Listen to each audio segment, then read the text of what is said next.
بعد غيابه عن قمة الهلال، هل يرحل حمد الله عن الاتحاد؟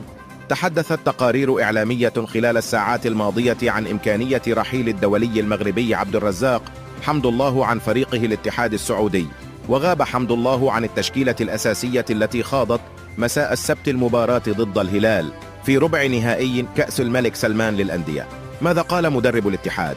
وتحدث مدرب الاتحاد البرتغالي نونو سانتو عن غياب حمد الله البالغ من العمر 32 عاما بالقول: موضوع حمد الله هو شأن داخلي، سنعمل على حله مع النادي ومع الأشخاص الأمناء، سيبقى في الاتحاد من يريد البقاء. وذكرت مصادر محلية أن استبعاد المهاجم المغربي جاء لأسباب فنية وليس بسبب الإصابة، مشيرة إلى أن حمد الله طلب بشكل مفاجئ الرحيل بسبب عدم رغبته في الجلوس على مقاعد البدلاء في وقت بات يعول فيه المدرب البرتغالي على خدمات الملتحق. حديثا النجم الفرنسي كريم